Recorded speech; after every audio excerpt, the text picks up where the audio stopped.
The Los Angeles skyline glittered beneath a bruised sky, storm clouds gathering like an omen over the Santa Monica Mountains.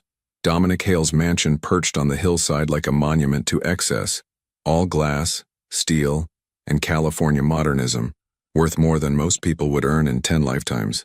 Inside, the party hummed with carefully orchestrated opulence. Crystal glasses clinked, expensive suits brushed against designer dresses, and laughter echoed through rooms that cost more to decorate than to build. Emily Carter moved through the crowd like a ghost. Her black uniform was pristine, her dark hair pulled back in a tight bun that made her look younger than her 24 years. She carried a silver tray of champagne flutes, her movements precise and practiced. 2 years. She'd spent 2 years perfecting this invisible act, becoming part of the furniture in Dominic Hale's world. 2 years of swallowing rage every time she saw his face. 2 years of planning for tonight. Emily, the head of house staff, Margaret, appeared at her elbow. The older woman's face was tight with stress. Mr. Hale wants fresh ice in the study. The Waterford bucket, not the Baccarat. Of course. Emily's voice was soft, deferential, perfect. She wound through the mansion's halls, past artwork worth millions, past windows that showcased Los Angeles spread out like scattered diamonds below. The study was on the 3rd floor, in the east wing. She'd memorized every room, every exit, every security camera's blind spot. Knowledge was survival. Knowledge was power. The study door was ajar. Inside, she could hear Dominic's voice, that low, commanding tone that made grown men nervous. I don't care what Corso thinks he knows. This deal happens on my terms or it doesn't happen at all. A pause. No.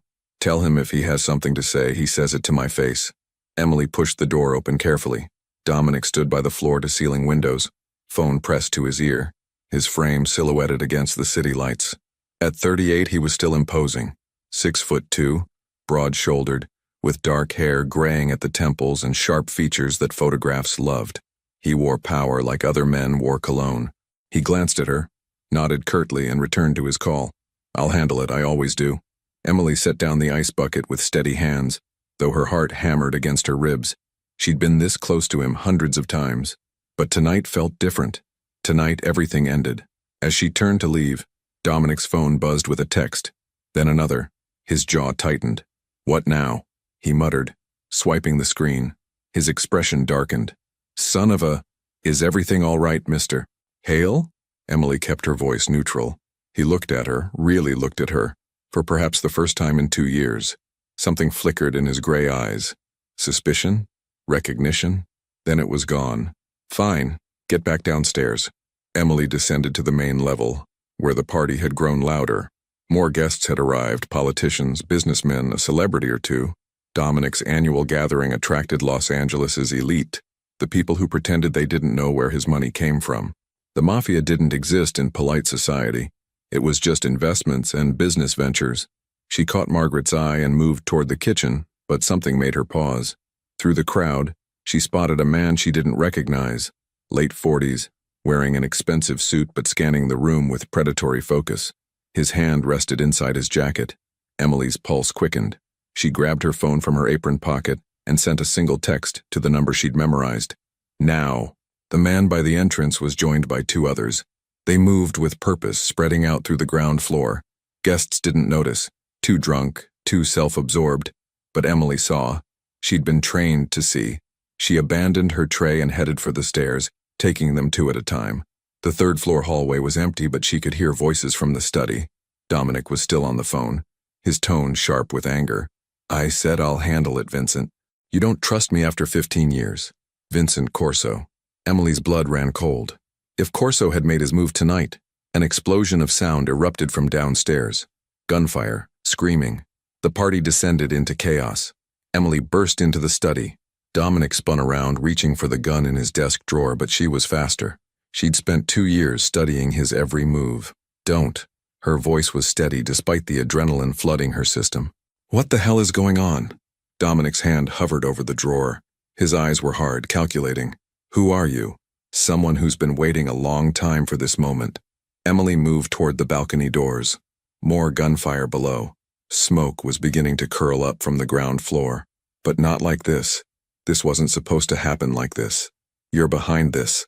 It wasn't a question. No, Emily's voice was fierce. I wanted you to suffer. I wanted you to lose everything slowly, to feel what my father felt. But someone else wants you dead, and they're willing to burn everything to do it. Dominic's expression shifted. Surprise, confusion, then cold understanding. Marcus Carter. You're Marcus Carter's daughter. Emily Carter. She said her full name like a weapon. And yes, I've spent 2 years in your house, watching you, learning you, planning how to destroy you. But those men downstairs? That's not my plan. The building shuddered. Another explosion, closer this time. The lights flickered. We don't have time for this, Emily said, moving to the balcony. The study was positioned over the mansion's infinity pool, 3 stories down. They've planted charges throughout the house. In about 30 seconds, this entire wing is going to blow. You expect me to trust you? Dominic pulled his gun from the drawer, aimed it at her chest. I expect you to want to live. Emily opened the balcony doors. Wind rushed in, carrying the smell of smoke and gunpowder. Below, bodies floated in the pool, guests who'd jumped or been thrown. The water was already red. You have 2 choices, stay here and burn, or take a chance on the pool. Why would you save me? Because I don't want you dead. I want you destroyed. There's a difference. Emily's voice cracked slightly. And because whoever did this killed innocent people. That was never part of my plan. Footsteps thundered in the hallway. Men shouting. The door handle rattled. Dominic made his decision. He pocketed the gun and moved toward the balcony, but Emily stepped in front of him. No, you'll try to land on your feet and shatter your legs. We go together, and we go now. You're insane. 3 seconds. Emily grabbed his arm. 2. The door burst open. A man with an assault rifle appeared in the doorway. 1. Emily pushed. She used all her weight, all her strength, and shoved Dominic Hale over the balcony railing. His shout of rage and surprise was swallowed by the wind. Emily vaulted over after him, her body arcing through the night air. Time stretched. She saw the pool rushing up, saw Dominic's form hitting the water first, saw the mansion's windows light up with orange fire. The heat hit her back like a physical force. Then water, cold, shocking, swallowing her whole. Emily's lungs screamed. She kicked hard, fighting the weight of her uniform, the disorientation. Her head broke the surface just as the 3rd-floor study exploded outward in a ball of flame and glass. The shockwave hit the water, creating waves that tossed her like a doll. Debris rained down. Wood, metal, burning fragments that hissed when they hit the pool. Emily swam desperately toward the edge, her arms burning with effort. She dragged herself out onto the pool deck, coughing water and gasping for air. The mansion was an inferno now, flames consuming the east wing and spreading fast. The screaming had stopped. In its place was the roar of fire and the groan of collapsing structure. A hand grabbed her ankle. Emily spun, fist raised. But it was Dominic. He'd pulled himself out on the opposite side and crawled around to her. Blood ran from a cut above his eye, and his designer suit was ruined, but he was alive. Furious, but alive. You, he started, water streaming from his hair. Save it. Emily stood on shaking legs. Her carefully constructed cover was literally burning. 2 years of planning? Gone. But she was alive, and so was he, and that meant someone had outplayed them both. We need to move. If they had men inside, they'll have men outside to make sure no one escapes. As if to confirm her words, gunfire cracked from the mansion's front gate. Sirens wailed in the distance. Fire trucks, police, probably FBI given Dominic's status. Dominic grabbed her arm, spinning her around. His gray eyes were wild with rage and confusion and something else. Betrayal, maybe, though Emily couldn't understand why he'd feel betrayed by a maid. Who the hell are you really? He demanded, his voice raw. And I want the truth this time. All of it. Who sent you? Corso? The Colombians? Who? Emily met his gaze steadily, tasting blood and chlorine. Behind him, his empire burned. Around them, the bodies of his associates and innocent guests floated in water turned dark with ash and worse things. Everything she'd worked for had just exploded. Literally. But she was alive. And so was the man who'd destroyed her family. The universe, it seemed, had a twisted sense of humor. My name is Emily Carter, she said quietly, as flames painted their faces orange. Marcus Carter was my father. You ruined him 15 years ago. You took everything from my family. My mother died because of what you did to him. She pulled her arm free. I came here to make you pay.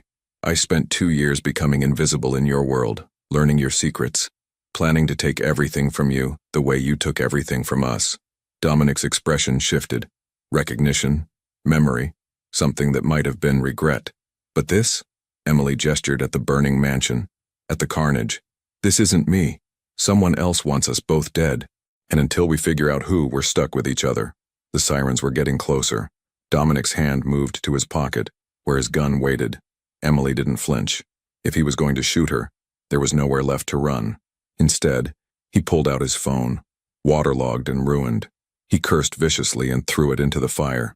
There's a car, service entrance down the hill. His voice was hard, controlled. The shock was wearing off, and the criminal mastermind was taking over. We get there, we get out of here before the authorities arrive. Then you and I are going to have a very long conversation about the past. Agreed. They moved together through the smoke and chaos, two people bound by hatred and circumstance, running from a fire that had consumed everything except the questions that mattered. Who wanted them dead? And why? As they disappeared into the Los Angeles night, the mansion collapsed behind them with a groan of surrendering steel and stone. By morning it would be ashes, just like Emily's carefully laid plans, just like Dominic's carefully constructed empire. Sometimes the universe forced you to start over. Sometimes it forced you to face the ghosts you'd been running from. And sometimes it pushed you off a balcony just to see if you'd fly or fall. The safe house smelled like mildew and desperation. Emily pushed open the door to the third-floor apartment in a crumbling building on South Broadway, in the heart of downtown LA. The neighborhood had seen better days decades ago. Now it was a patchwork of closed storefronts, homeless encampments, and the kind of anonymity that money couldn't buy in the hills, which was exactly why she'd chosen it. Dominic stumbled through the doorway behind her, one hand pressed against his ribs. The adrenaline from their escape was wearing off, and pain was setting in. His face was pale beneath the soot and blood. Sit, Emily ordered, locking the door behind them with 3 separate deadbolts. The apartment was sparse, a beaten couch, a folding table, 2 chairs, and supplies she'd stashed over the past 6 months. Insurance, she'd called it. A contingency plan if everything went wrong. Everything had gone spectacularly wrong. Dawn was breaking over Los Angeles, gray light filtering through the grimy windows. Rain hammered against the glass. The storm had finally broken. Emily could hear it drumming on the roof, washing away the night's blood and ash. I said sit. She pushed Dominic toward the couch. He collapsed onto it with a grunt, his hand coming away from his ribs stained red. You're bleeding. Emily stripped off her ruined uniform jacket, standing in just a tank top and pants. Her arms were covered in bruises and cuts from the debris. Brilliant observation. Dominic's voice dripped with sarcasm, but his breathing was shallow. What are you, a doctor now? Along with Maid, an attempted murderer? I saved your life, after pushing me off a building. Into a pool. There's a difference. Emily grabbed a first aid kit from under the sink. She'd stocked this place like a bunker. Medical supplies, weapons, cash, fake IDs. Everything needed to disappear. Take off your shirt. Dominic's eyes narrowed with suspicion, but he complied. Beneath the ruined designer fabric, his torso was a roadmap of old scars and new injuries. A deep gash ran along his left side, probably from hitting the pool's edge. Emily knelt beside him, her hands steady as she cleaned the wound. Years of taking care of her dying mother had taught her basic field medicine. Years of preparing for this moment had taught her to compartmentalize. It's not deep enough to need stitches, she said, applying antiseptic. Dominic hissed through his teeth but didn't pull away. You'll live. Good to know my survival depends on the mercy of Marcus Carter's daughter. His voice was bitter. How old were you when he died? 12? 13? 9. Emily's hands tightened on the gauze. I was 9 years old when you destroyed him. When you sent him to prison on charges you fabricated. When you took his business, his reputation, everything he'd built. He was a criminal. So are you. Emily wrapped the bandage tightly, perhaps more tightly than necessary. The difference is you won. You crushed him, and then you walked away while my family fell apart. She stood abruptly, moving to the window. Outside, downtown LA was waking up. Steam rose from subway vents. Early morning workers hurried through the rain. Life continued, oblivious to the fact that the city's most powerful crime lord was bleeding on a couch 3 floors above them. My mother worked 3 jobs trying to keep us afloat, Emily continued, her voice distant. She died 6 years ago. Breast cancer.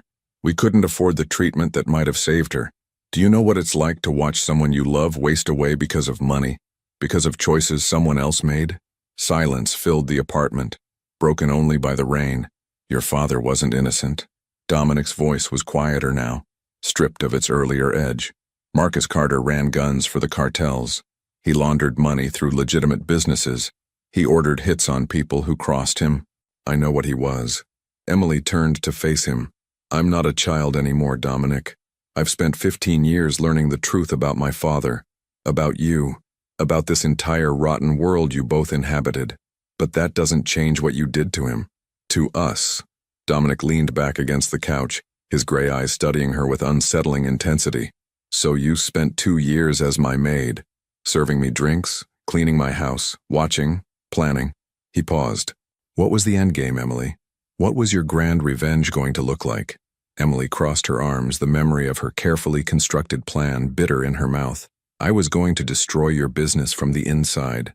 I had evidence of your transactions, your connections. I was going to hand it all to the FBI, watch you go to prison the way my father did. Then I was going to take everything you owned, legally this time. Bankruptcies, liens, foreclosures. I wanted you to lose everything slowly, to feel every piece of your empire crumble the way ours did. Poetic. Dominic's lip curled slightly. But someone beat you to it. Someone destroyed both our plans. Emily moved to the table, pulling out a laptop she'd hidden in a locked drawer. Those men at the mansion weren't amateurs. They knew exactly where to place the charges, which guests to target first. This was military precision. She opened the laptop, pulling up news sites. The mansion fire was already breaking news. Mafia boss Dominic Hale's estate destroyed in massive explosion. Multiple casualties. The reports were confused, conflicting. Some said Hale was dead. Others reported him missing. The FBI was taking over the investigation. Your empire is collapsing as we speak, Emily said, scrolling through articles. Your associates are dead. Your mansion is gone. Every law enforcement agency in California is looking for you. By noon, you'll be the most wanted man in America. And you'll be right beside me. Dominic stood, moving to look over her shoulder despite his injury. You think they won't connect you to this? 2 years as my employee? Present at the scene? Now mysteriously missing? They'll call you an accomplice. Or worse. He was right. Emily's carefully cultivated invisibility had become a liability. Every background check she'd passed, every reference she'd faked, every moment of playing the perfect servant, all of it would now paint her as complicit. So we're both ghosts now, she said quietly. No, Dominic's voice hardened. We're both targets, and we need to figure out who's hunting us before they finish the job. He reached past her, typing on the laptop with surprising speed. He pulled up encrypted files, private servers that Emily had never seen before. His fingers flew across the keyboard, accessing systems that required passwords and biometric authentication she'd somehow bypassed in his injured state. The explosion wasn't random, Dominic muttered, his face inches from the screen. These coordinated hits, the timing, this required planning, months of it, maybe years. Emily watched him work, seeing a different side of the man she'd hated for so long. Not the polished crime lord in expensive suits, but the strategist who'd built an empire from nothing. The survivor. There, Dominic pointed at the screen. Security footage from the mansion's perimeter cameras. They're cloud-based, uploaded in real time. If the system caught anything before it went down, the footage was grainy but clear enough. Emily watched as armed men approached the mansion from multiple angles, their movements coordinated. They wore masks, but one of them paused to check his phone before entering. Dominic froze the frame, zooming in on the phone's screen. The image was blurry, but a symbol was visible, a geometric pattern that Emily didn't recognize. Do you know what that is? She asked. Dominic's jaw tightened. Yeah, I know it. He closed the laptop abruptly, his face pale. This is worse than I thought. What is it? A calling card. From someone I thought was dead. He moved to the window, staring out at the rain. Vincent Corso. The name hit Emily like a physical blow. Vincent Corso. Her research had mentioned him. Dominic's former partner. The man who'd helped him rise to power 15 years ago. The partnership had ended badly, publicly. Corso had disappeared from Los Angeles shortly after Marcus Carter's downfall. Corso was there that night, Emily said slowly, memory clicking into place. When they arrested my father, I saw him. I was 9, watching from the stairs while they put my father in handcuffs. Corso was standing in our living room like he owned it. He thought he did own it. Dominic's voice was flat. The night we took down your father, It was supposed to be a joint operation. Corso and I would split Carter's territory, but I outmaneuvered him. I took everything. The connections, the routes, the money. I cut Corso out completely. You betrayed him. Emily felt a strange mixture of satisfaction and horror. The great Dominic Hale betrayed by his own tactics. I didn't betray him, I beat him. Dominic turned from the window. There's a difference. But Corso never forgave me.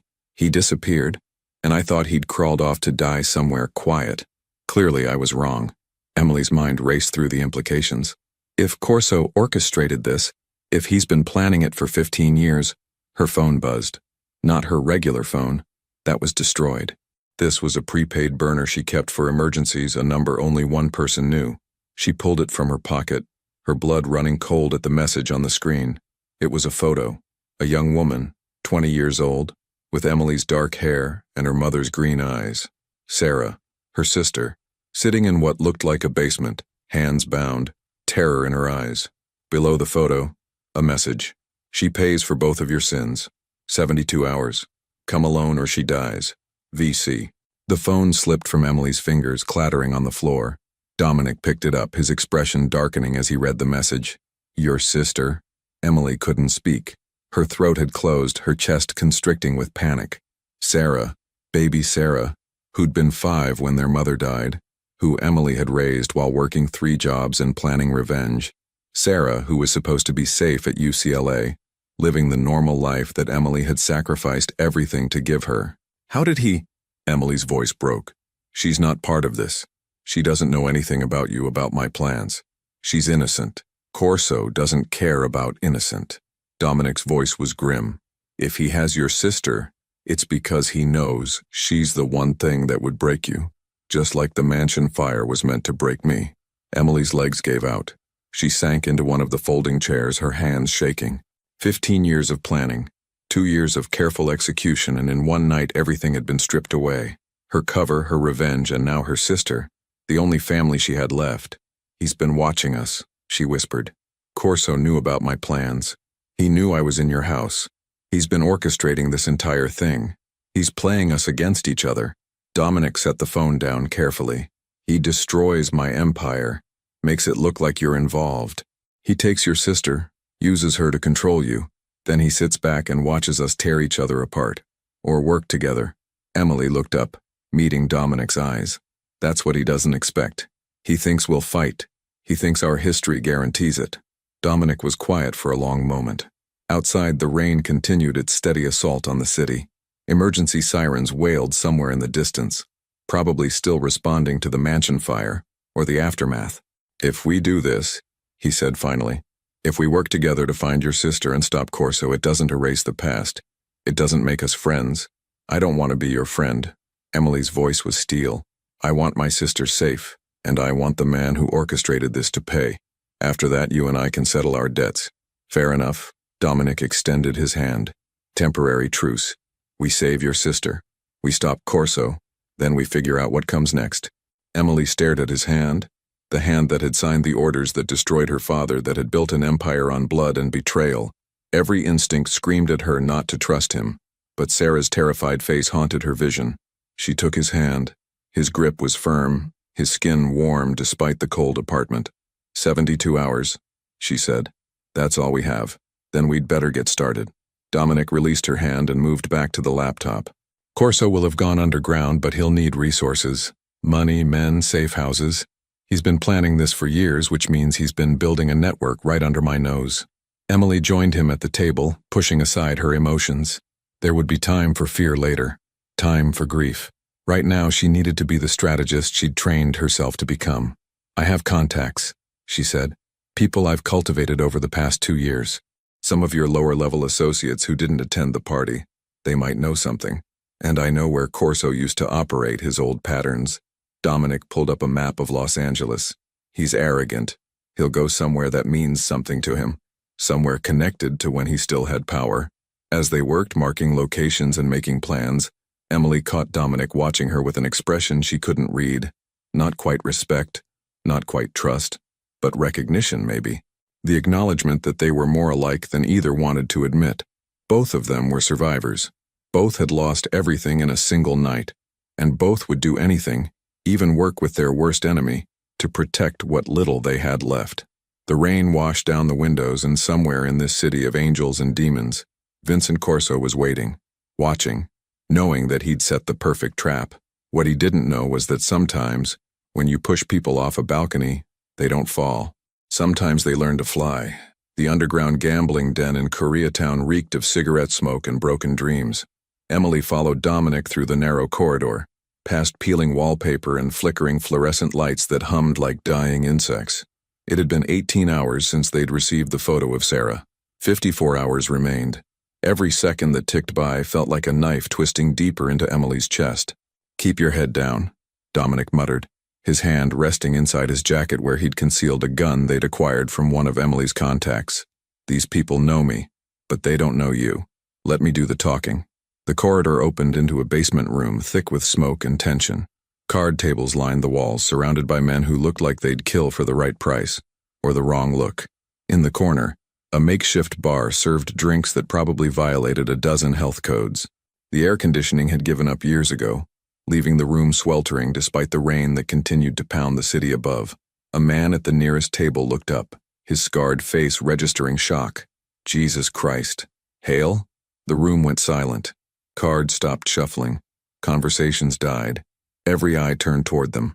Dominic stepped forward with the confidence of a man who still believed he owned the world, despite having lost everything 24 hours ago. "I need information, Tommy." "About Vincent Corso." Tommy Chen stood slowly, his chair scraping against concrete.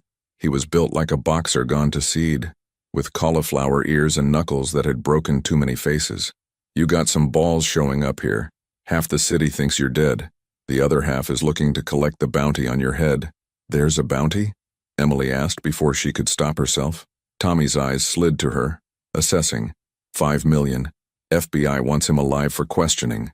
The Colombians want him dead for the shipment that burned up in that mansion. And word is, Corso's people want him breathing just long enough to suffer. He smiled without warmth. "So yeah, sweetheart, there's a bounty. I'll make it worth your while to forget you saw me," Dominic said. "I need to know where Corso's operating from, safe houses, meeting spots, anything." Tommy laughed, a harsh sound. "You think I'm stupid enough to cross Corso? The man just took down Dominic fucking Hale in one night. He's the new king, and kings don't forgive. Corso's not king of anything yet." Dominic's voice hardened. "He's a ghost playing puppeteer, and ghosts can be exposed. But I need information. Can't help you, Hale, even if I wanted to." Tommy started to turn away, but Emily stepped forward. "He has my sister." Her voice cut through the room's ambient noise. "Sarah Carter, 20 years old, college student. She's got nothing to do with any of this, and Corso took her to get to me." Tommy paused, something flickering across his scarred face. "Carter? You're Marcus Carter's kid?" "His daughter, Emily." She held his gaze. "You knew him?" Everyone knew Marcus. He was old school, had codes, lines he wouldn't cross. Tommy glanced at Dominic. Not like some people. Marcus didn't deal in human trafficking, didn't hurt kids. If Corso's got your sister, that's not Marcus's world. That's something else. "Which is why I need your help," Emily pressed. "Please, she's innocent." The room remained tense. Men exchanged glances. Finally, Tommy sighed, running a hand over his shaved head. "There's a warehouse. East LA near the river. Used to be one of Corso's distribution points back when he and Hale were partners. Word is he's been using it again, moving people in and out at night." "Address," Dominic demanded. Tommy rattled off a location. Emily committed it to memory, her heart hammering. It could be a lead. It could be a trap. But it was something. "One more thing," Tommy said as they turned to leave. "Corso's not working alone. He's got backing. Serious money. Serious muscle. Whatever he's building, it's bigger than taking you down, Hale. You're just the first piece." Outside, the rain had softened to a drizzle. The city smelled like wet asphalt and ozone. Emily and Dominic hurried to the stolen Honda Civic they'd been using. Anonymous, forgettable, perfect for staying invisible. "Could be a trap," Dominic said, starting the engine. "I know." Emily stared out at the blurred lights of Koreatown. "We're going anyway." They drove through Los Angeles, weaving from neighborhood to neighborhood. The city was a study in contrasts. Glittering skyscrapers gave way to industrial wastelands, mansions perched above streets where people slept in tents. Emily had spent 2 years moving through Dominic's world of wealth. but she'd grown up in the other Los Angeles, the one that struggled and survived. "Tell me about Sarah," Dominic said suddenly. Emily glanced at him, surprised. "Why?" "Because if we're going to save her, I need to know who we're saving, what matters to her, what Corso might use against her." It was tactical, but Emily appreciated the thought anyway. "She's studying biochemistry at UCLA. Wants to be a doctor, the kind that actually helps people, not just the rich ones." Emily's voice softened. "She's brilliant, kind. She volunteers at a free clinic in South Central every weekend. After our mother died, I raised her. I worked 3 jobs and made sure she never had to make the choices I did." "What choices were those?" Emily was quiet for a moment. "After Mom died, I had 2 paths. I could try to give Sarah a normal life, let the past stay buried. Or I could seek revenge and risk everything. I chose both.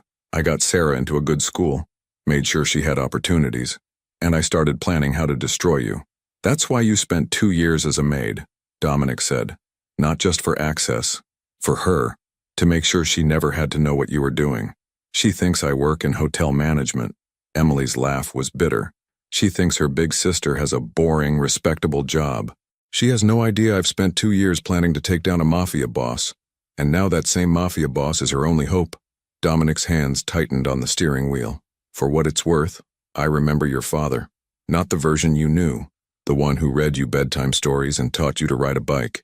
I knew the other Marcus Carter, the one who ordered 3 men killed for skimming profits, the one who nearly started a war with the Russians over a territorial dispute." "I know who he was," Emily said. "I told you, I'm not a child. I've read the police reports, the witness statements. My father was a criminal, but he was also my father, and what you did to him broke our family. What I did to him," Dominic repeated slowly, "was respond to what he did to me." Emily turned to stare at him. "What?" Dominic pulled the car onto the shoulder of the freeway, putting it in park. The rain drummed on the roof as he turned to face her. "The night we took down your father wasn't about territory or money. It was personal. 6 months before his arrest, Marcus ordered a hit. The target was supposed to be one of the Colombian suppliers who was trying to expand into LA. But the intelligence was bad. Or maybe it was intentional. I've never known for sure." His voice was flat, emotionless, but Emily could see the tension in his jaw. "The hit squad went to the wrong house. They killed a woman and her 15-year-old son. The woman was my sister, Elena. The boy was my nephew, David." Emily's breath caught. "What?" "Marcus Carter killed my family," Dominic continued. "So yes, I took everything from him. I fabricated evidence. I made deals with the feds. I crushed his organization and sent him to prison where he died 6 months later. I wanted him to suffer the way I suffered." The car was silent except for the rain. Emily's mind reeled, trying to reconcile this new information with everything she'd believed for 15 years. "My father never mentioned, he probably didn't know the details. The Colombians kept it quiet. Bad for business to admit they'd massacred an innocent family. But I knew, and Corso knew. He helped me plan the takedown. He was there, standing in your living room, because he'd lost people too. Corso's brother was killed in the crossfire of one of Marcus's operations." Emily felt like the ground had opened beneath her. "So the man I've been planning to destroy for 15 years was just, what? Getting revenge for his own murdered family? There are no heroes in this story, Emily." Dominic's voice was quiet. "Just people who've lost things. People who've made terrible choices trying to balance the scales. Your father wasn't innocent. Neither was I. Neither was Corso. We're all just survivors trying to justify the damage we've caused." Emily pressed her hands to her face, her mind spinning. 15 years of hatred, of planning, of defining herself by her desire for revenge. And it had all been built on a foundation she'd never fully understood. Her father had killed Dominic's sister and nephew. Dominic had destroyed her father in return. And now Corso, who'd lost his own brother, was destroying them both. "It's cycles," she whispered. "It's just cycles of revenge, going back and back with no end, until someone chooses to end it." Dominic put the car back in drive, pulling onto the freeway. "That's the price of power in this world, Emily. Every choice creates a debt, every action has a cost, and eventually, everyone pays." They drove in silence toward East LA, each lost in thoughts of ghosts and debts that could never be fully settled. The warehouse district emerged from the urban sprawl, a maze of corrugated metal buildings and cracked asphalt, forgotten by the city's development boom. Dominic parked 3 blocks away and they approached on foot. The address Tommy had given them was a squat, unremarkable building with broken windows and graffiti-covered walls. It looked abandoned, but Emily had learned to read the signs. Fresh tire tracks in the mud, cigarette butts that hadn't been rained on yet, a padlock on the door that was new despite the rust on the chain. "Someone's using it," she murmured. Dominic nodded, pulling his gun. "We go in quiet. Assess the situation. If Sarah's in there, we get her out." Emily checked her own weapon, a Glock 19 she'd acquired from a black market dealer that morning. She'd never fired a gun at a person before. She'd trained, practiced at ranges under false names, prepared for this moment. But preparation and reality were different countries. They circled the building, finding a side entrance with a broken lock. The door opened with a rusty shriek that made them both freeze, listening for alarms or footsteps. Silence. They slipped inside. The warehouse interior was massive, filled with ancient shipping containers and broken pallets. Moonlight filtered through holes in the roof, creating pools of silver among the shadows. Emily's heart hammered so loudly she was sure it would give them away. Then she heard it, a muffled sob coming from the back of the warehouse. She moved without thinking, Dominic grabbing her arm to hold her back. She shook him off, advancing toward the sound. Around a container through a gap in stacked crates she saw a cage, makeshift, built from chain-link fencing and 2x4s. And inside, Sarah. Emily's voice broke. Her sister sat huddled in the corner, her clothes torn, her face bruised. When she heard Emily's voice, her head snapped up, eyes wide with disbelief and hope. "Emily?" Sarah's voice was hoarse. "Oh God, Emily, it's a trap, you have to—" Lights flooded the warehouse, blinding industrial floods that turned night into day. Emily spun, raising her gun, but they were surrounded. Men emerged from behind containers and crates, at least 10 of them, all armed. And from the warehouse's main entrance, a figure walked forward. Late 50s, silver hair, expensive suit somehow unwrinkled despite the warehouse setting. He moved with the confidence of a man who'd planned every detail, anticipated every move. Vincent Corso. "Emily Carter," he said, his voice smooth as aged whiskey. "And Dominic Hale. Together. I must admit I didn't expect you to cooperate so readily. I thought I'd have to work harder to get you in the same room." "Corso." Dominic's voice was ice. "Let the girl go. She's not part of this." "Oh, but she is." Corso smiled. "She's part of the beautiful symmetry of it all. You see, 15 years ago, the 3 of us, you, me, and Marcus Carter, we formed a triangle, each of us taking from the others, each of us losing something precious. But triangles are unstable shapes. They collapse." He gestured around the warehouse. "So I've built something new, something that requires both of you to understand the price of the power you've wielded so carelessly." Emily kept her gun trained on Corso, but she could feel the men surrounding them, could see the laser sights dancing across her chest. "What do you want?" "I want you to understand," Corso said simply. "I want Dominic to feel what it's like to have his empire burn, the way my brother burned in that warehouse fire Marcus ordered. I want you, Emily, to understand that revenge doesn't heal wounds. It just creates new ones. And I want both of you to watch as I build something better from the ashes of your failures." "You're insane," Dominic said. "I'm practical." Corso's smile never wavered. "And I'm patient. 15 years I've waited, building alliances, gathering resources, watching you both. Yes, Emily, I've known about your little infiltration for months. I've watched you play Maid while Dominic played King. 2 people so consumed by the past that neither saw the future coming." He snapped his fingers. 2 of his men moved toward Sarah's cage. "No!" Emily lunged forward, but Dominic grabbed her, holding her back as guns swung in their direction. "The girl lives," Corso said. "For now. As long as you cooperate. You see, I don't want to kill you, Dominic. Death is too quick, too merciful. I want you to live in a world where you have nothing. No empire, no respect, no power. Just the knowledge that you've lost everything." He turned his gaze to Emily. "And you, dear girl, you've spent 15 years hating the wrong man. Marcus Carter wasn't some tragic hero destroyed by Dominic's ambition. He was a butcher who killed innocents. Dominic took him down, yes, but in doing so he became exactly what Marcus was. And now you're becoming what Dominic is. The cycle continues. Unless someone breaks it," Emily said quietly. Corso laughed. "Oh, I'm breaking it. By destroying you both." By taking everything you've built, Dominic's empire, Emily's revenge, all of it, and showing this city that the old ways are finished. What old ways? Dominic's voice was cold. Men like us, ruling through fear and violence, operating in shadows while the world pretends we don't exist. Corso's eyes gleamed. I'm bringing everything into the light. I've already given the FBI evidence of your operations, Dominic. By tomorrow, half your associates will be arrested.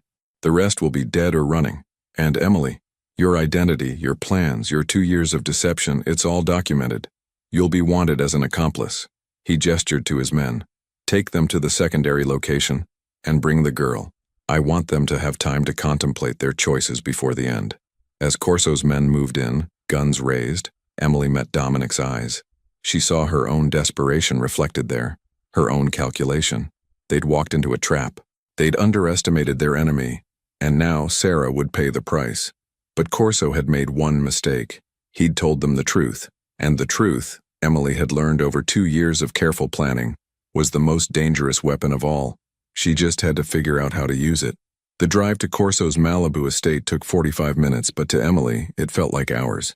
They were separated, Emily in one black SUV with 3 armed guards, Dominic in another vehicle ahead of them, and Sarah in a third car behind. Through the tinted windows, Emily watched Los Angeles give way to the Pacific Coast Highway, the ocean churning gray and violent under storm clouds that refused to break. The rain had stopped, but the air felt heavy, pregnant with electricity.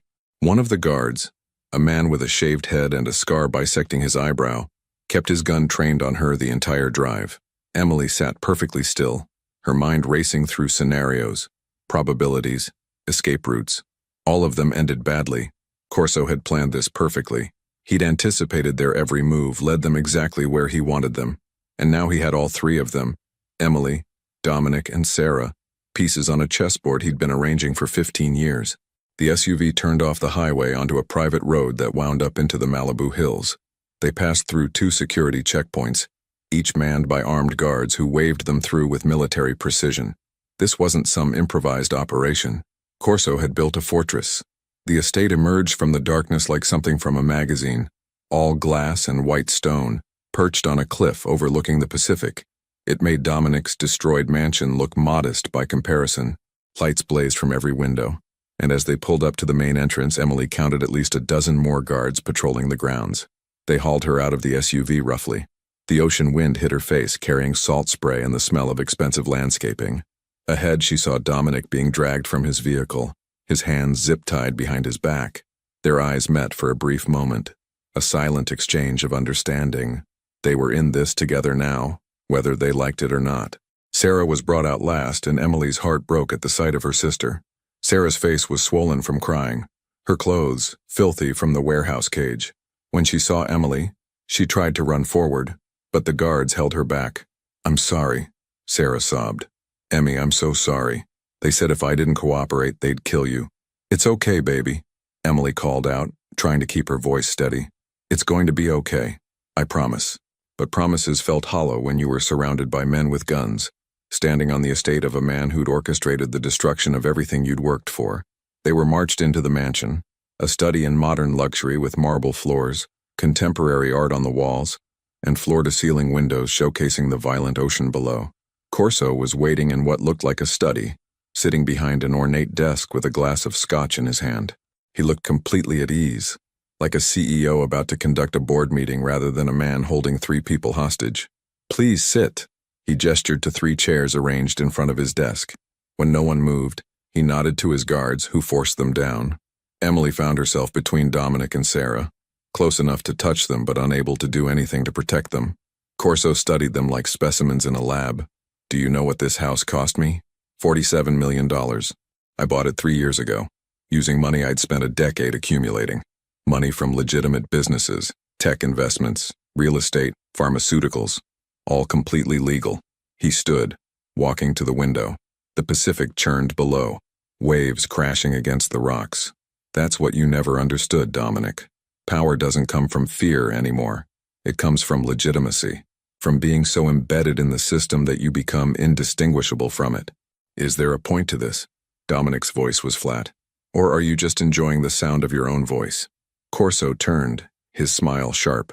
"The point is that while you were playing Kingpin, living in your glass mansion, and pretending you controlled this city, I was building something real. Something that will outlast all of us." He moved back to his desk, pulling out a folder. "Emily, you spent 2 years researching Dominic's operations. But did you ever think to research mine? Did you wonder where I'd been for the past 15 years? Emily said nothing, but her mind was already working. Corso's confidence wasn't just arrogance. It was based on something solid. He had resources, connections, a plan that extended far beyond revenge. "I've been building an empire that doesn't rely on violence or intimidation," Corso continued. "I've been partnering with people who have real power. Politicians, corporate executives, law enforcement officials. I've made myself indispensable to this city's infrastructure, and now, with Dominic out of the way, there's no one left to challenge me." "Except the FBI," Emily said quietly. "You said you gave them evidence. That means they're investigating. That means you're on their radar." Corso's smile widened. "Oh, Emily, you still don't understand. The evidence I gave them was carefully curated. It implicates Dominic and his associates, but it exonerates me completely. In fact, it makes me look like a victim, a reformed businessman who tried to go legitimate but was threatened by Hale's criminal enterprise." He opened the folder, spreading photographs across the desk. Images of Dominic meeting with known criminals, documents with his signature, bank records showing money laundering operations. And in several photos, Emily herself was visible in the background, serving drinks, standing near doorways, always present at crucial moments. "You see?" Corso tapped one of the photos showing Emily. "To any investigator, this looks like a conspiracy. Dominic Hale and his accomplice, Emily Carter, running a criminal empire together. The fact that you're Marcus Carter's daughter only strengthens the narrative. Like father, like daughter." Emily's stomach turned. He was right. Every moment she'd spent in Dominic's house, every carefully documented piece of evidence she'd gathered for her own revenge, Corso had twisted it into proof of her complicity. "And Sarah?" Emily forced the words out. "Where does she fit into your narrative? Collateral damage." Corso's casual tone made Emily want to lunge across the desk at him. "A tragic victim of her sister's criminal lifestyle. The authorities will find her body with yours. A murder-suicide, perhaps. Dominic killed you both before taking his own life. Neat. Tragic. Final. You're going to stage our deaths," Dominic said. It wasn't a question. "Not stage. Execute." Corso's voice hardened. "You both deserve to die for what you've done. But unlike you, I don't take pleasure in violence. It's simply necessary to close this chapter and begin the next." He snapped his fingers and more guards entered the room. "Take them to the lower level. The room I prepared. I'll be down shortly to oversee the arrangements." As the guards hauled them to their feet, Emily's mind raced desperately for options. They were outnumbered, outgunned, trapped in a fortress on a cliff with nowhere to run. In movies, the heroes always found some clever escape. In reality, 3 people against 20 armed men wasn't a fight. It was an execution with extra steps. They were marched down a hallway, then down a steel staircase that descended into the mansion's lower level. The luxury disappeared here. Concrete floors, fluorescent lighting, the utilitarian bones of the building. They passed a wine cellar, a gym, storage rooms. At the end of the corridor was a heavy steel door. One of the guards unlocked it, and they were shoved inside. The room was large, windowless, with concrete walls and exposed pipes running across the ceiling. In the center stood 3 chairs, already prepared with zip-tie restraints. This was an execution chamber, Emily realized with cold horror. Corso had built this specifically for them, but as the guards forced them toward the chairs, Emily noticed something: a ventilation grate near the floor, partially hidden behind stacked cardboard boxes, and near the ceiling a sprinkler system with a distinctive red handle on the wall marked "Fire Suppression, Manual Override." It wasn't much, but it was something. "Please," Sarah whimpered as they tied her to the chair. "Please, I don't want to die. I don't want—" "Sarah, look at me." Emily twisted in her own chair, meeting her sister's terrified eyes. "Listen to my voice. Remember when you were 7 and you were afraid of the dark? What did I tell you?" Sarah's breath hitched. You said fear is just a story we tell ourselves. We can change the story." "That's right. We can change the story." Emily held her sister's gaze, trying to communicate something beyond words. "Trust me. Stay alert. Be ready." The guards finished securing them and filed out, leaving just 2 men to watch them. The door closed with an ominous clang. Dominic leaned back in his chair, seemingly relaxed despite the zip ties cutting into his wrists. You know, Corso always was a theatrical bastard. Could have just shot us at the warehouse. Instead, we get the full villain monologue and execution chamber. He wants us to suffer, Emily said, testing her restraints. Too tight. She'd need a distraction to work them loose. He wants us to know we lost. We haven't lost yet. Dominic's voice was quiet, meant only for them. I counted 23 guards on the property. If we can get out of this room, we have maybe 30 seconds before they converge on this level. The stairs we came down are the only exit from the lower level, which means we'd be trapped anyway, one of the guards interrupted. He was the same man from the SUV with the scarred eyebrow. So save your breath. In about 10 minutes, Corso's going to come down here, put a bullet in each of your heads and stage it to look like a murder-suicide. Quick, professional, final. Why wait 10 minutes? Emily asked, keeping her voice conversational. Why not just do it now? Because Corso wants to see the light go out of your eyes personally. The guard smiled without warmth. 15 years he's been planning this. He wants to savor it. Emily glanced at the fire suppression system, then at Dominic. His eyes followed hers, understanding immediately. But they'd need to get the guards closer first. Can I ask you something? Emily directed the question at the scarred guard. How much is Corso paying you? Because I'm guessing it's not enough for murder. Lady, I've done worse for less. I believe you. Emily shifted in her chair, making herself look smaller, more vulnerable. But here's the thing. When this is over, when we're dead and Corso's story goes public, you think he'll keep you around? You'll be a loose end, a witness, and Corso doesn't leave loose ends. The guard's expression flickered, just for a second, but Emily saw it. Doubt. She's right, Dominic added, picking up the thread. I've worked with men like Corso. Hell, I was a man like Corso. The moment this job is done, you become a liability. He'll probably have you killed before sunrise. Shut up. But the guard's hand had moved to his weapon, nervous energy replacing casual confidence.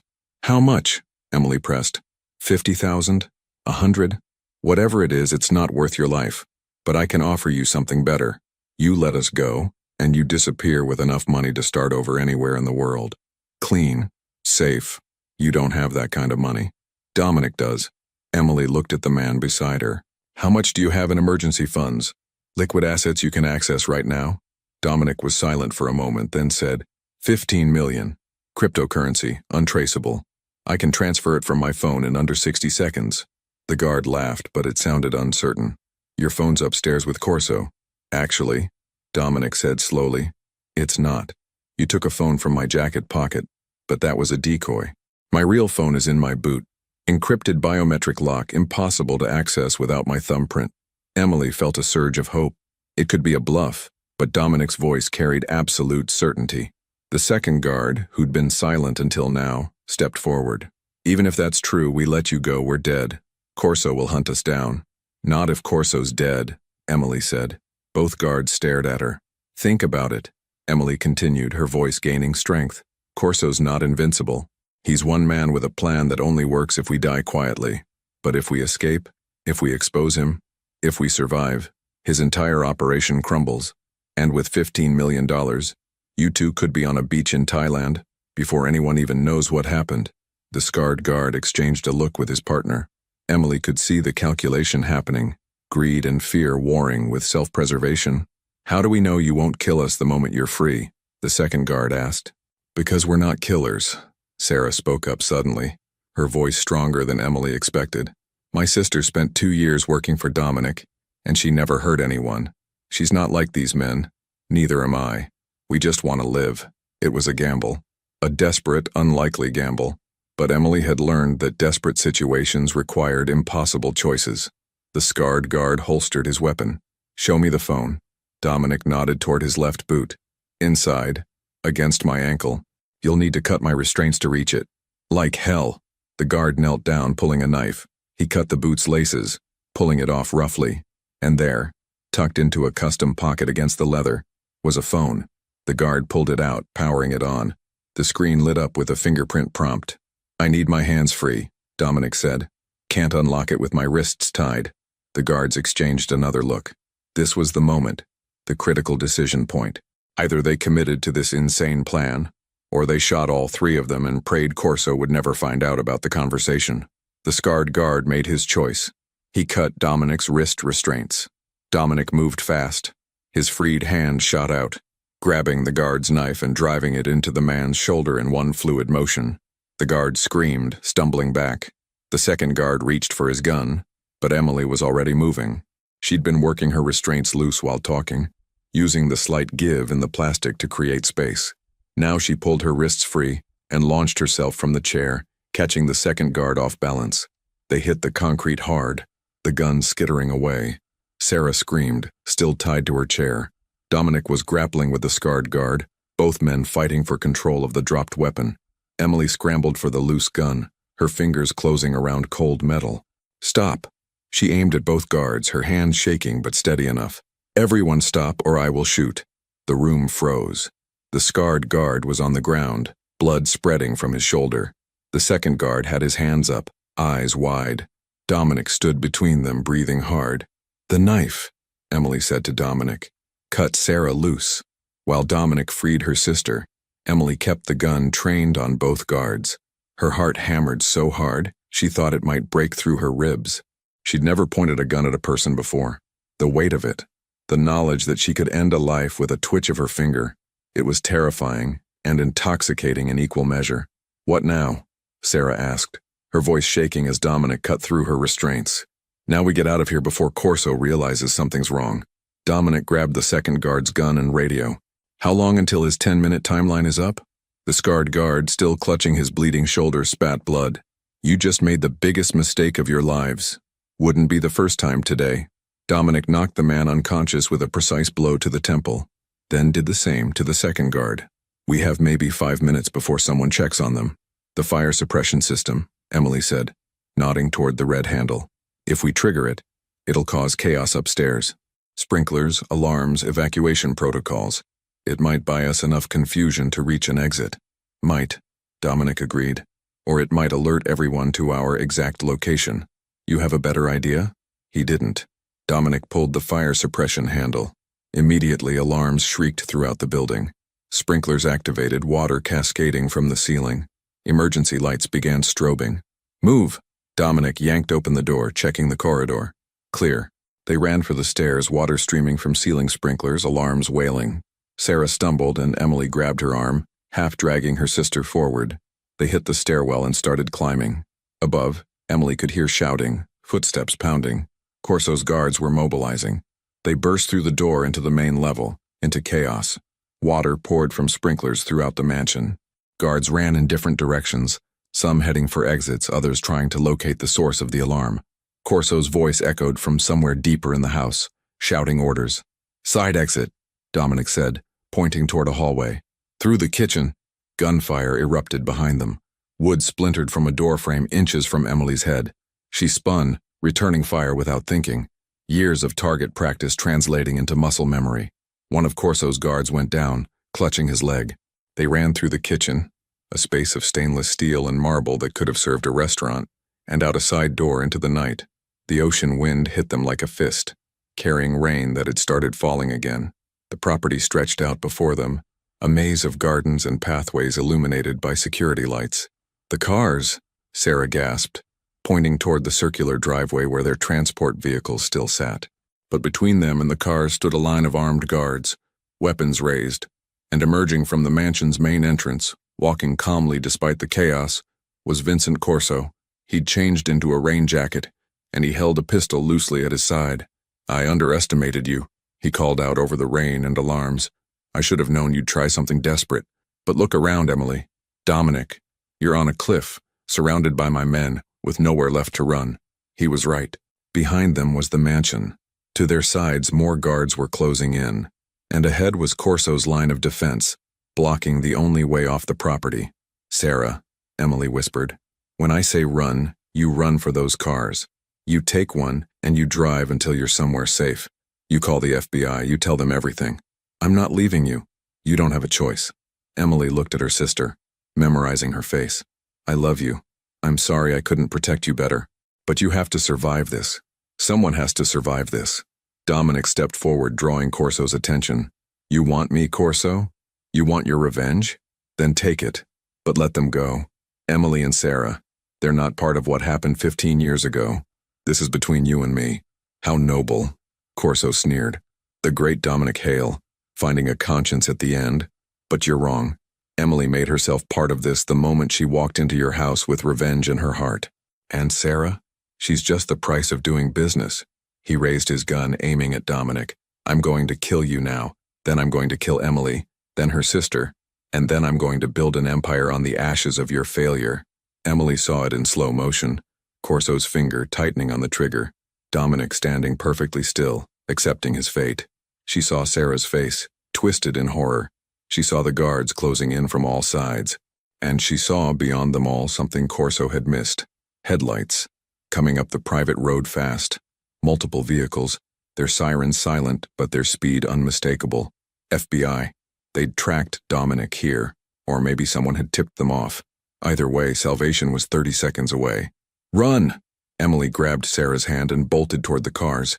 Dominic moved simultaneously, firing at Corso's line of guards.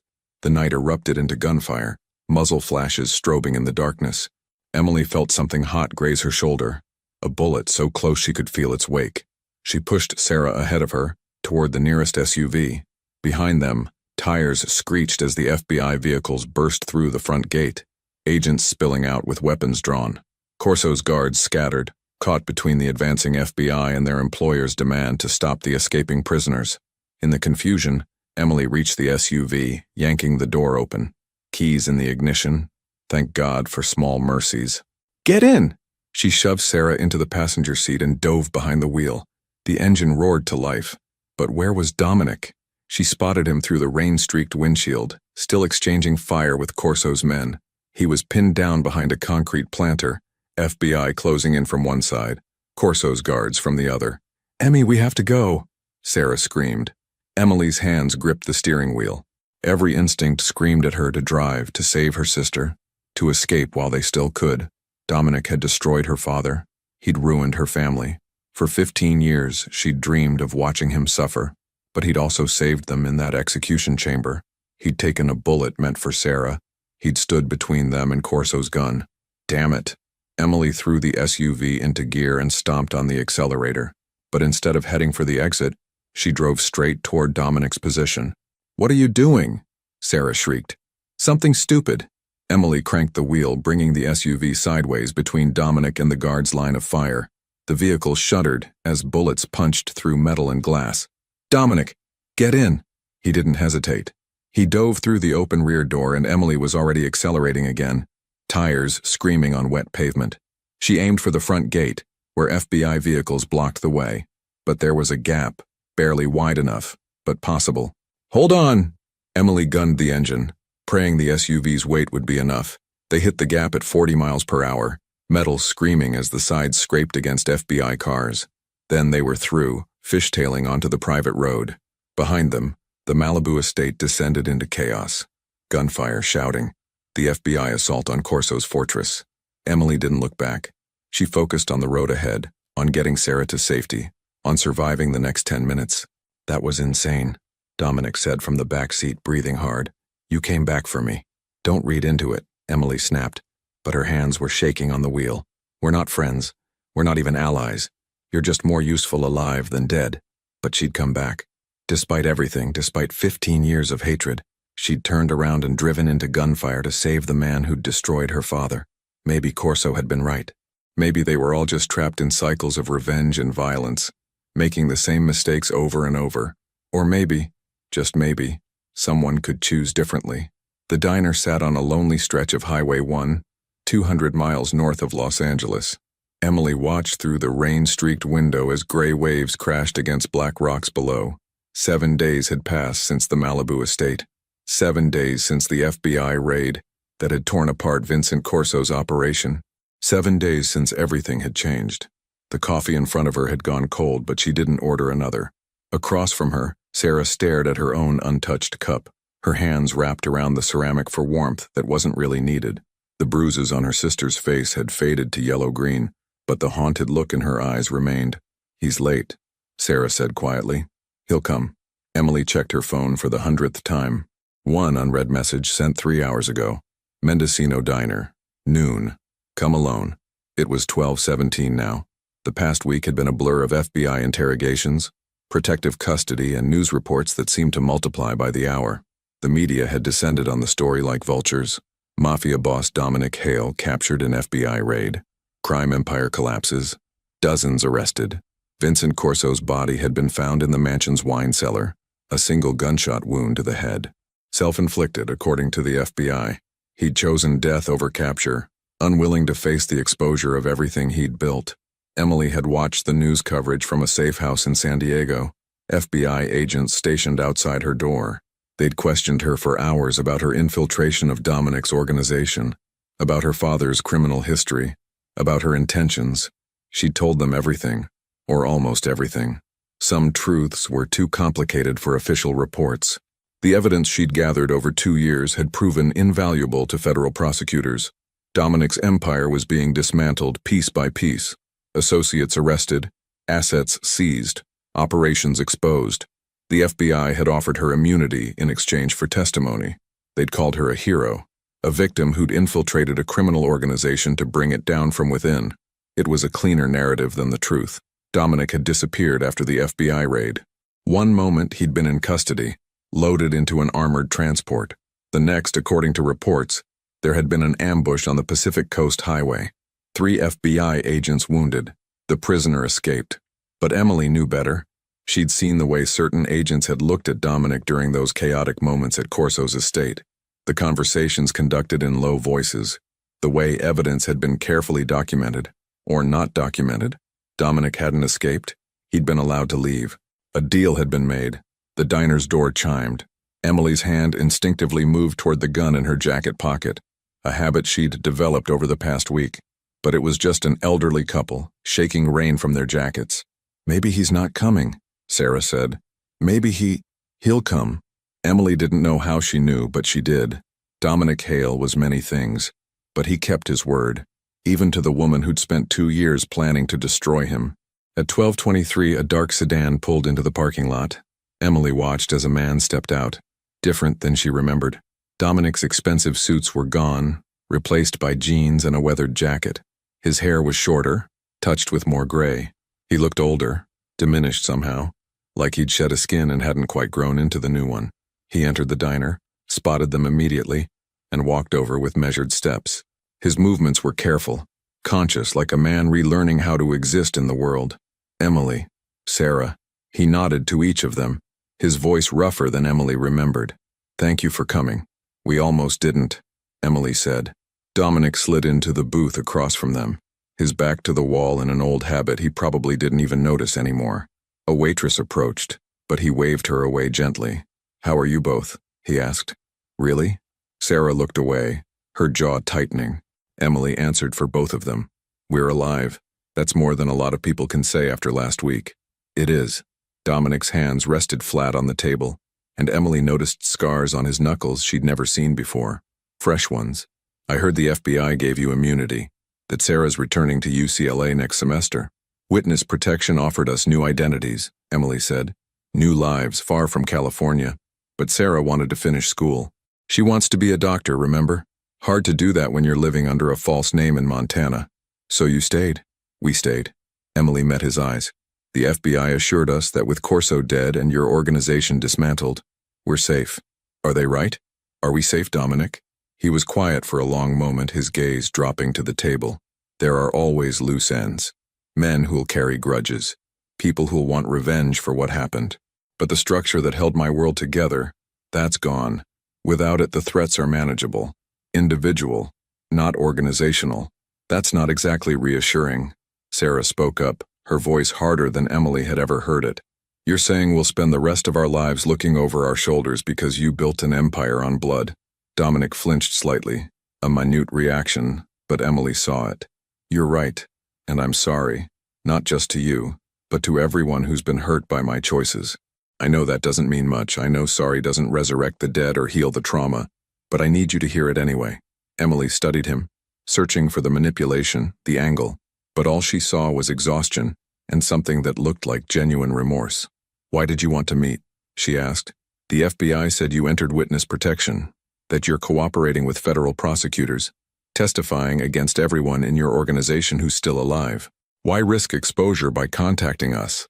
Dominic reached into his jacket slowly, pulling out a thick envelope. He set it on the table between them. Because I owed you the truth. All of it. Emily opened the envelope. Inside were documents, old police reports, surveillance photos, witness statements from 15 years ago, her father's case. But these weren't the sanitized versions she'd seen before. These were the raw files, complete with details that had been redacted or sealed. What is this? Emily's hands trembled as she flipped through pages. The real story of what happened to Marcus Carter. Dominic's voice was steady but weighted with something heavy. I told you in the car that your father ordered the hit that killed my sister and nephew. That was true, but it wasn't the whole truth. He pointed to a specific document, a surveillance report dated 3 weeks before Marcus's arrest. Your father didn't order that hit himself. He was set up. Corso manipulated the intelligence, made it look like Marcus gave the order. The actual command came from Corso's brother, the one who was killed in your father's operation later. Emily's vision blurred as she read. What are you saying? I'm saying Corso played us all from the beginning. Dominic's voice was raw. He wanted both Marcus and me to tear each other apart so he could take over. He fed me false information about who ordered my sister's death. He manipulated Marcus into retaliating against the wrong targets. And when the dust settled, he planned to step into the power vacuum we'd created. But you beat him to it, Emily whispered. You took everything first. I did. And then I spent 15 years believing I'd avenged my family, when really I'd just been Corso's weapon. Dominic's hands clenched. Your father was a criminal, Emily. He wasn't innocent. But the specific crime I destroyed him for, he didn't commit it. And by the time I learned the truth, he was already dead in prison. Sarah grabbed Emily's hand under the table, squeezing hard. Emily felt like the ground had opened beneath her, all her certainties crumbling. 15 years of hatred, redirected. 2 years of planning revenge against a man who'd been manipulated as much as she had. Why tell me this now? Emily's voice cracked. Why not let me go on believing the simple version? Because you deserve the truth. Because I've spent 15 years lying to myself about who I was and what I'd done, and I won't add lying to you to that list. Dominic stood slowly, like his bones ached. I can't give you back your father. I can't undo the damage Corso caused, or the damage I caused trying to stop him. But I can give you the truth. It's the only thing I have left that's worth anything. He pulled out another envelope, thinner this time, and set it beside the first. That's account information for an offshore fund. $8 million. Everything I managed to hide from the FBI before they froze my assets. It's yours. For your mother's medical bills that went unpaid. For Sarah's education. For whatever life you want to build now. We don't want your money, Emily said, but her voice lacked conviction. I know, take it anyway. Use it to do something good. Something that breaks the cycle instead of perpetuating it. Dominic stepped back from the table. I'm leaving California. The FBI has me set up somewhere in the Midwest with a new name, a new history. I'll spend the next decade testifying at trials, helping put away everyone I used to work with. And then, if I live that long, I'll disappear completely. What will you do? Sarah asked quietly. After the trials? Dominic smiled, but it was sad. I don't know. Maybe nothing. Maybe that's what I deserve. A small life with no power, no respect, no empire, just existence. He looked at Emily. What about you? What will you do now that revenge is off the table? Emily thought about it. The question she'd been avoiding for 7 days, since the moment everything she'd planned for had dissolved into chaos and FBI raids and uncomfortable truths. Sarah's going back to UCLA to become a doctor, she said slowly. And I think I'm going to go back to school too. Social work maybe, or counseling. Something that helps people escape the kind of life we've all been trapped in. That sounds right for you. Dominic's voice was soft. You were always too good for my world, Emily. Even when you were planning to destroy me, there was something in you that didn't belong in the darkness. Don't romanticize me, Emily said sharply. I infiltrated your house for 2 years. I pushed you off a balcony. I'm not some innocent victim. No, Dominic agreed. You're a survivor who made hard choices in impossible circumstances. Just like your father. Just like me. Just like everyone who's ever been caught in the gears of this machine we built. He moved toward the door, then paused. For what it's worth, Emily, pushing me off that balcony saved my life. If you'd let the explosion kill me, you'd never have learned the truth about Corso, about any of it, so thank you for the fall and everything that came after." He walked out without another word. Emily and Sarah watched through the window as he climbed into his sedan and drove away, disappearing up Highway 1 into the rain and mist. "Do you believe him?" Sarah asked after a long silence. "About Dad? About Corso manipulating everything?" Emily looked at the documents spread across the table. Police reports, witness statements, evidence that could be verified, cross-referenced, proven or disproven. "I don't know, but I'm going to find out. And if it's true, then what?" Sarah's voice was small. "If everything we believed was a lie, what do we do with that?" Emily gathered the envelopes, tucking them carefully into her jacket. Through the window, the Pacific Ocean churned gray and endless, wearing away at ancient rocks one wave at a time. Nothing permanent, everything in motion, constantly reshaping itself. "We do what survivors do," Emily said finally. "We grieve, we heal, we try to build something better from the ashes of what burned. Is that enough? I don't know, but it's what we have." 3 months later, Emily sat on the steps of the community college in Pasadena, watching students flow around her like water around a stone. She'd enrolled in the social work program, starting over at 24, with a transcript full of gaps and a history too complicated to explain. Her phone buzzed with a text from Sarah. "Aced my biochem midterm. Celebratory dinner tonight?" Emily smiled, typing back a quick response. Sarah was thriving at UCLA, throwing herself into her studies with renewed purpose. The nightmares were less frequent now. The fear was learning to coexist with hope. The offshore account Dominic had left them sat mostly untouched. Emily had used some to pay off her mother's old medical debts, had set aside money for Sarah's education. The rest would go to scholarships for kids from broken homes, families torn apart by the criminal justice system. Blood money transformed into something useful, if not quite clean. She'd verified the documents Dominic gave her. Every detail checked out. Corso had orchestrated everything, playing her father and Dominic against each other while positioning himself to seize power. Marcus Carter had been a criminal, but not the specific kind of monster Emily had believed him to be, and Dominic Hale had been a weapon wielded by a man even more ruthless than himself. It didn't absolve anyone, but it complicated the narrative Emily had lived with for 15 years. Her phone buzzed again, a number she didn't recognize. The message was brief. "Thank you for the truth. Living quietly now. Building something small and honest. Hope you and Sarah are well." Emily stared at the message for a long time, then deleted it. Dominic Hale was part of her past now, a chapter closed, if not forgotten. She wouldn't respond, wouldn't maintain contact. Some bridges needed to burn completely for new ones to be built, but she hoped in whatever small life he was building in whatever anonymous Midwest town, he found something resembling peace. Not redemption, that wasn't possible for men like him, but maybe understanding, maybe acceptance of what he'd been and what he'd lost. Emily stood shouldering her backpack and joined the flow of students heading to afternoon classes. Introduction to Social Work Theory. The syllabus promised discussions of trauma, cycles of violence, systemic injustice, and the small, difficult work of helping people heal. It felt right. After 2 years of planning destruction, she would learn construction.